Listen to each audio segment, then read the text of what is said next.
Muy bien, pues nos presento. Mi amiga es Margarita y yo soy Elsa. Las dos estamos estudiando en la carrera de Ciencias de la Comunicación en la Universidad de Enrique Díaz de León. Estamos haciendo un reportaje sobre el estado de ánimo y los problemas que tuvieron los alumnos ahora que las clases son virtuales. Me gustaría que nos platicara un poquito sobre en qué universidad, carrera y plantel se encuentra. Yo soy profesora de la Universidad de Guadalajara en el campus de Ciencias Sociales y Humanidades, en la carrera, en la licenciatura en Letras Hispánicas. Muy bien. ¿Y cómo fue para usted el adaptarse tan repentinamente de clases presenciales a clases virtuales? Fíjate que para mí no fue tan drástico el cambio porque en algún punto yo di clases en UDG virtual. Entonces, algunas cosas eran como conocidas para mí y sí fue una adaptación más en el campo anímico, en donde tuve que hacer como ciertas movimientos, ¿no? ¿En qué aspecto?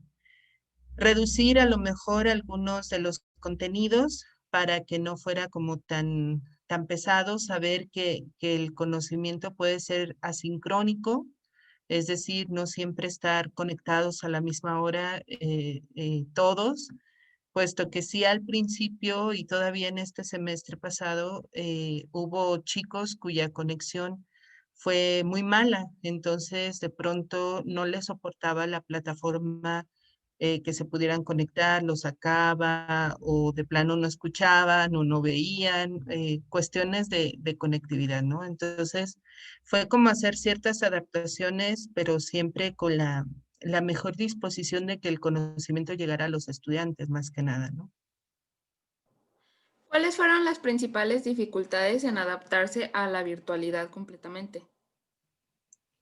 Quizá cosas que no dependen de una, como la cuestión de la conectividad. Hubo ocasiones en que sí me desesperaba y algunas otras como también tomar tiempo, mucho más tiempo para la revisión o para la adaptación de ciertos contenidos que debían ser para los estudiantes. O sea, por ejemplo, si antes yo invertía, no sé, 2 horas al día en preparar una clase, ahora era casi toda la tarde, ¿no? Entonces sí fue más el tiempo, pero pues dentro de lo que cabe no me afectó debido a que tengo 3 asignaturas nada más a la semana. Quizás si hubiera tenido más asignaturas a la semana hubiera sido más caótica la situación, ¿no? Y dentro de esta carga laboral que pues fue invertirle más tiempo a su trabajo, ¿siente que le afectó a usted como persona en sus emociones, en su estado físico? En lo personal, no, creo que ha sido, o sea, como profesora no, como estudiante sí, también soy estudiante del doctorado y sí hubo momentos en que ya no podía más, pero siempre hubo disponibilidad por parte de mis profesores, ¿no? Y traté yo como profesora también de brindar esa oportunidad. Sé que muchos tuvieron muchas situaciones muy complejas, más allá de la mera lectura o la mera carga, se afectaron cuestiones familiares, entonces también pude brindar como esa oportunidad, ¿no? Pero ¿acaso más que la cuestión de la virtualidad? eh, Creo que ha sido más la situación de la vida, la pandemia, ¿no? El medio y el miedo que tenemos en el que nos vemos, ¿no? El que no podamos seguir vivos, como cuidarnos de todo eso fue lo que más ha afectado. Más allá, creo que de la carga laboral o de la carga virtual. Hubo muy buena disposición por parte de mis estudiantes en todos los grupos en este semestre pasado y el anterior para la adaptación a la virtualidad. Creo que pues la pudimos llevar bien, ¿no? Pero sí hubo situaciones en que era más como este temor del virus que está afuera de casa que está afectando a todos, ¿no? Y eso dinamiza la familia de una manera muy diferente, ¿no? A veces los problemas personales se vuelven familiares y eso es muy, muy caótico. ¿Qué es lo más difícil de interactuar con los alumnos a través de una pantalla y llevarlos a participar?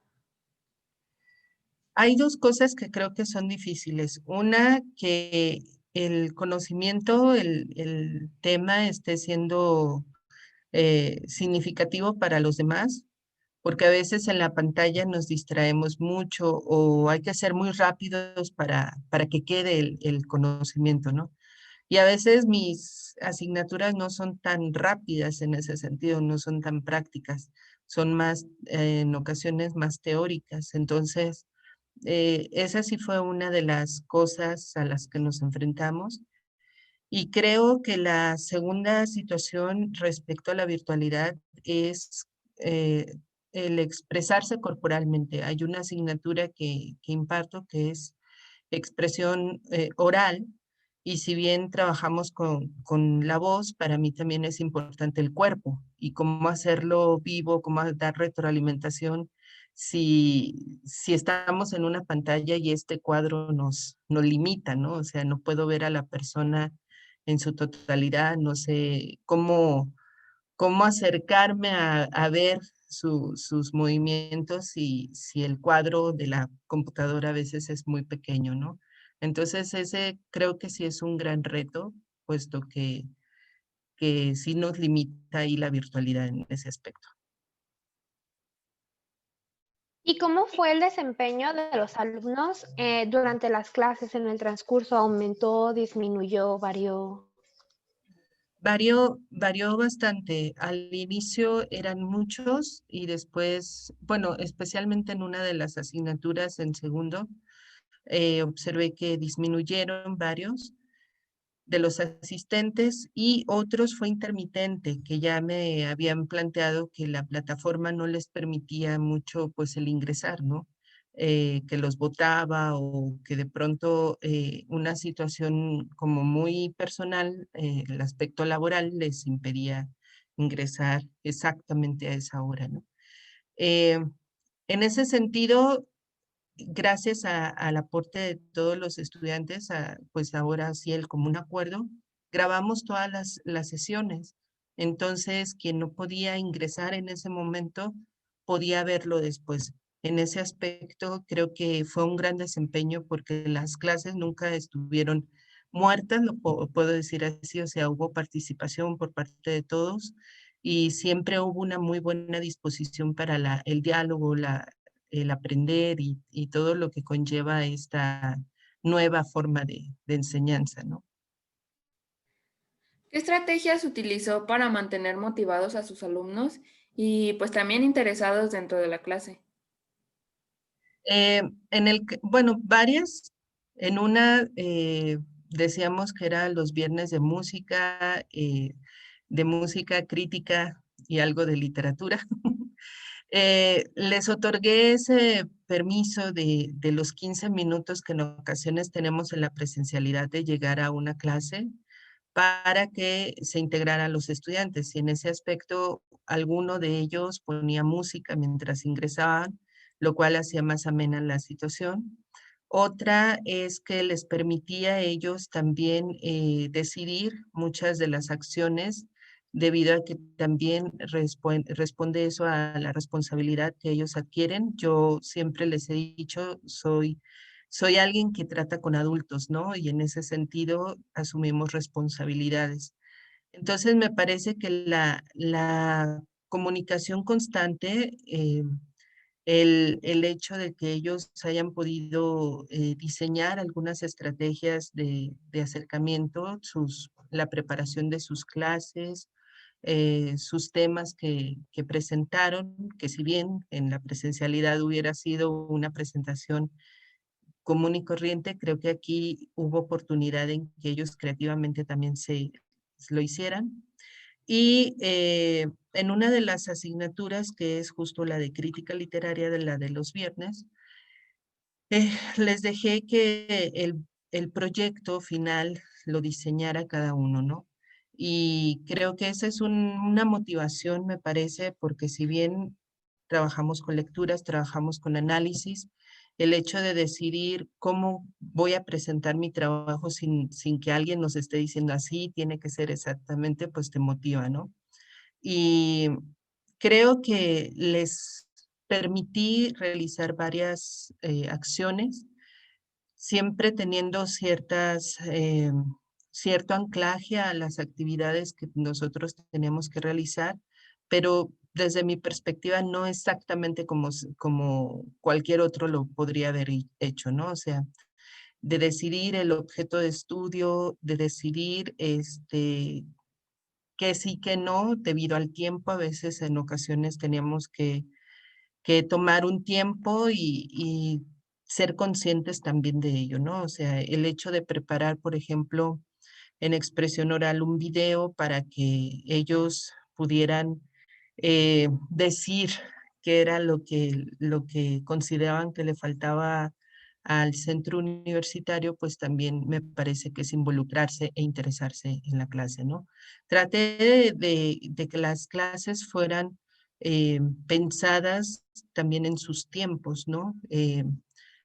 De que no fuera un exceso de lectura, nada más porque a mí me daba la gana. Obviamente a los profesores nos da mucho el margen de tener, pues que sepan mucho, mucho, ¿no? ¿No? Y les damos muchas lecturas, pero a veces hay que pensar que, o hay que ser realistas y pensar que la asignatura no nada más es la mía, ¿no?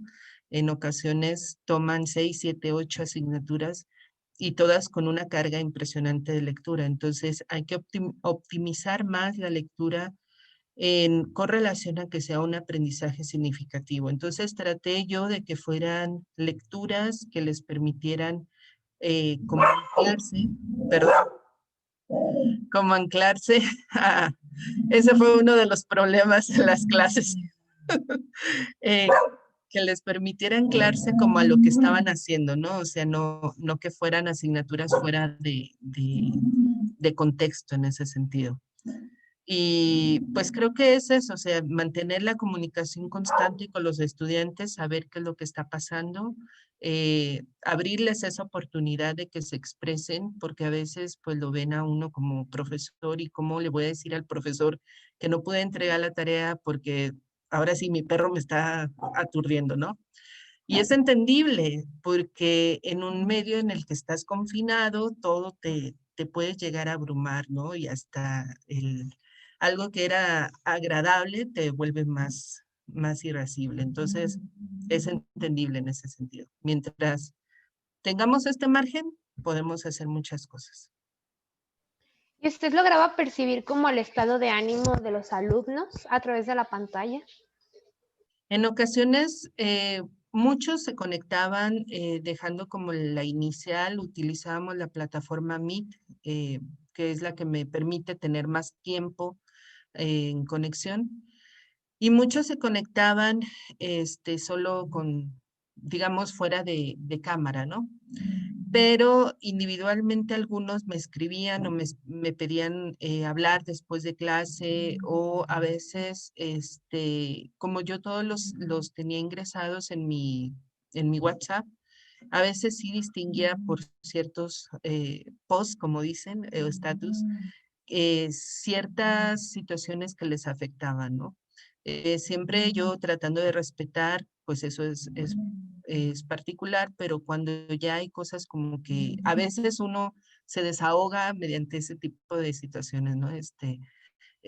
Ya no aguanto, estoy cansada, etcétera, ¿no? Entonces, trataba de ver qué es lo que pasaba para ver si en algo yo podía ayudar como desde mi postura, ¿no? Sí, sí, pues algunas veces sí detectaba por su voz o por sus interacciones qué es lo que pasaba. ¿Y qué aprendió de lo virtual que le gustaría implementar en lo presencial ya por último? Fíjate que aprendí muchas cosas. Por un lado, creo que eh, si bien había tenido la experiencia en UDG virtual de dar las asignaturas, no teníamos en esa asignatura, no teníamos el contacto directo, ¿sí? Eh, me parece que es importante tener estas alternativas, por ejemplo, cuando a veces suceden cosas fuera de nuestro control, que en ocasiones se cierra la universidad o que por algo pues podemos recurrir a este tipo de medios. Lo que también observé es que en la clase, por ejemplo, de expresión oral, resulta muy interesante ver cómo los contenidos en ocasiones se vierten a un video, ¿no? Que es muy, muy difícil, o sea, no es enchilame otra como dicen, ¿no? Parece fácil, parece algo que cotidianamente podríamos hacer, pero pensar en un video que va a tener un contenido y que ese contenido puede ser replicable me hizo pensar que podría ser una de las alternativas para dejarlas en la asignatura, ¿no? Ya sea presencial o no, dejar como ese medio o ese conocimiento para hacer el video sería muy interesante, porque creo que también deja un elemento que podríamos nosotros hasta vernos a nosotros mismos, ¿no? Es decir, qué errores cometí cuando hice el video, qué hice cuando después de 2, 3 semestres lo presenté a la profesora, cosas así, ¿no?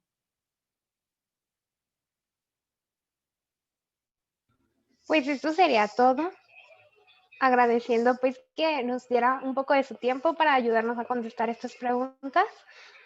Todo con el fin de generar un reportaje para nuestra materia de periodismo. Igual si en algún momento usted quiere pues leerlo, obviamente solo pasará para la maestra, pero podríamos compartírselo a usted. Este, Gracias. am, pues todas sus respuestas prácticamente nos sirven, ya que pues como usted fue alumna en su doctorado y aparte fue maestra, entonces como que logró manejar ambas cosas de saber cómo poner o sea, ponerse en los zapatos del alumno, ¿no? Sí, sí, Maggie, fíjate que eso es muy importante, porque a veces cuando somos profesores se nos olvida que fuimos estudiantes. Y hace mucho tiempo yo recuerdo que uno de los reclamos que me hacían es que no es su única clase, ¿no? Y es cierto, o sea, y a veces, bueno, la presencialidad creo que se arriesgan más los estudiantes si toman 10 asignaturas y eso se vuelve un caos, ¿no? Pero creo que esto nos enseña a muchos profesores que debemos ser más conscientes como en los tiempos y dejar el tiempo específico, que esto sí yo como que lo sostuve en todo este tiempo. El tiempo que si no me conecto, no nos conectamos, dedíquenlo para la clase, ¿no? Dedíquenlo para la actividad. Porque a veces veía que se dejaban proyectos, pero a la siguiente semana conéctate, ¿no? Y yo, ay, pero ¿cómo le hace el chavo o la chava para terminar este proyecto, ¿no?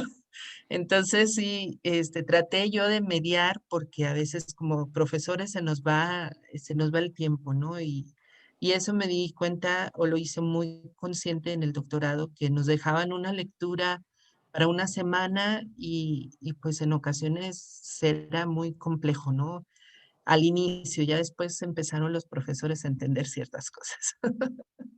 Y pues al principio yo creo fue complicado para todos, pero yo creo que fue importante porque aprendimos bastantes cosas y que ahora las llevaremos a cabo dentro de las clases, tanto maestros como alumnos, y que será fundamental para nuestro crecimiento.